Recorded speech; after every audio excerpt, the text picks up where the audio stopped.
either he's the perfect guy or you're gonna end up on Dateline someday.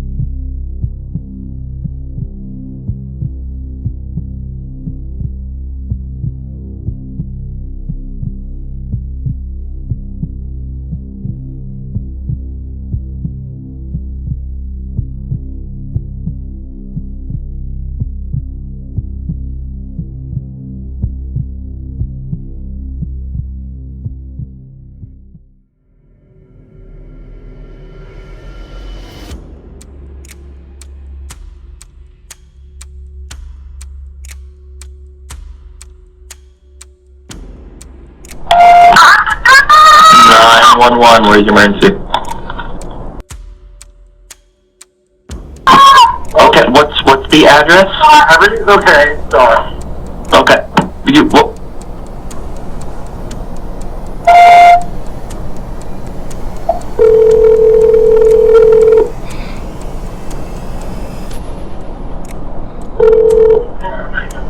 Hi, you've reached Terry. I'm unable to get to the phone right now, but please leave your name. No.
It has been almost 3 years since my life was destroyed by Sam and the domestic violence that he perpetrated against me.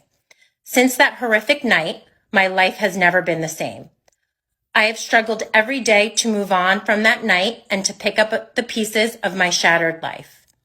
It has been excruciatingly painful, exhausting, terrifying, and lonely to begin the process of rebuilding a life that was taken away from me on December 16th, 2019. I suffered an enormous amount of loss because of what Sam has done to me.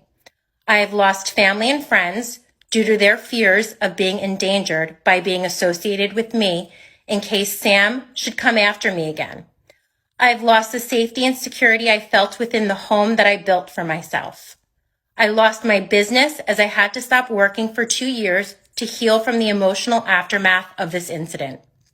I've lost an insurmountable number of finances on lawyers, on replacing everything that Sam destroyed in my house, and on security measures to ensure that I am protected and safe from Sam. While the destruction that Sam caused to my house and my possessions have been fixed and replaced, he also destroyed many things that have no monetary value and can never be replaced. I watched in horror as Sam took a shadow box I had filled with beautiful memorabilia of my mother and from her wake and funeral, lift it over his head and smash it into pieces on my bedroom floor. Not one item from that shadow box was salvageable. I watched as Sam destroyed the chandelier that my father bought me before he died. The chandelier that my father reminded me would continue to hang in my dining room and to shine brightly even after his death. I watched him viciously pull that chandelier out of my ceiling, causing it to break into a million pieces all over my dining room floor. Those are the most important possessions that I owned, the ones given to me by and of my deceased parents, and they were annihilated by Sam, and they can never be replaced. Out of all the things I lost because of that night, the most heartbreaking thing has been losing myself. I got lost in being a victim of Sam, and it consumed every ounce of my being for 2 years. The emotional damage this has caused me has taken a long time to begin to heal. The anxiety, depression, and PTSD I now deal with on a daily basis have been utterly debilitating at times. I refused to leave my house for nearly a year, spent days in bed, cried myself to sleep, isolated myself from family and friends, lost all sense of hope and happiness. And then there were some days where I even wanted to die.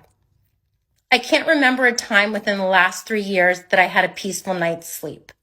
The nightmares overwhelm my dreams, and I often find myself waking up in the middle of the night, gasping for air, while having flashbacks of Sam's forearm across my neck strangling me.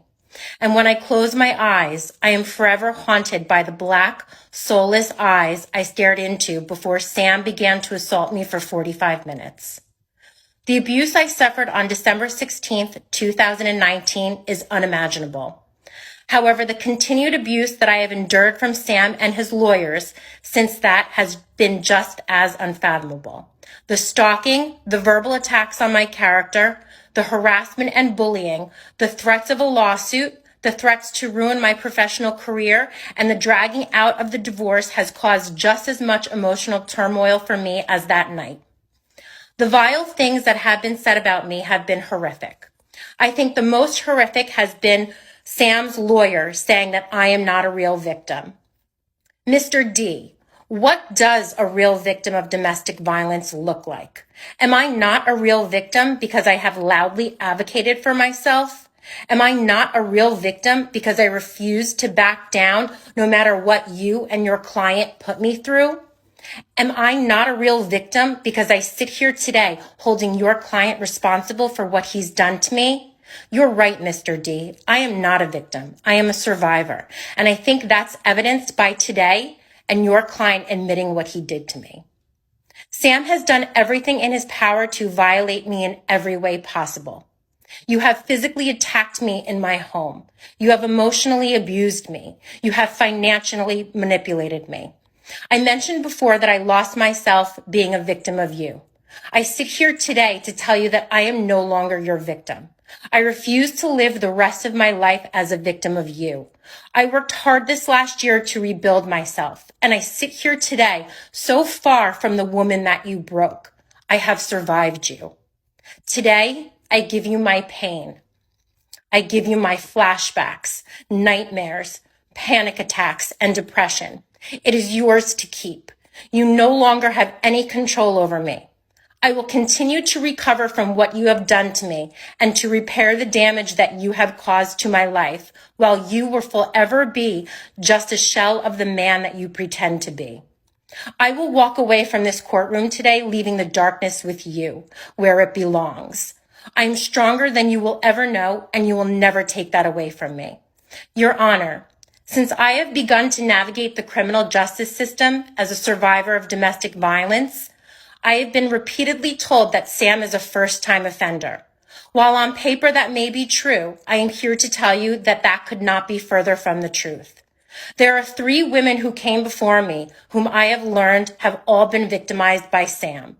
Sam has abused all of us in one way or another, and I want you to know that he will not stop. He is a predator who is out to destroy the women that he claims to love. I should have died that night. Sam told me that he was going to kill me, but I survived. I can assure you that there will come a day when a woman is not as lucky as I am. Sam is a danger to any woman that he sets his sights on, and one day, one of us is going to die. I don't see Sam as a first-time offender. On December 16th, 2019, he managed to physically assault me at least 7 times within a 45-minute period. That night, Sam strangled me 3 separate times. He threw my head into a sheetrock wall, causing me to lose consciousness, and threw me into the bedside table where I once again lost consciousness. He held a military knife to my throat. And finally, he pried my mouth open and dumped a bottle of Xanax down my throat. I am thankful that Sam is being held responsible in some capacity for what he has done to me, but I want you to know that I was disappointed that he is not facing jail time as a part of the deal. Although he is getting a probation recommendation, I feel that he is still a potential threat to me, and I am not sure I will ever be safe. I understand the conditions of the plea, and despite not having any jail time exposure, I am in agreement with the recommendation because now Sam will be convicted of the horrible things that he did to me on December 16th, 2019. Thank you, Your Honor, for allowing me to speak.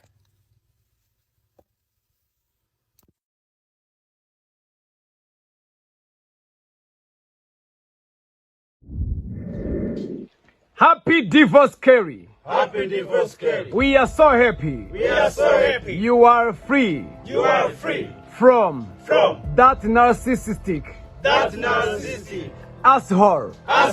cool.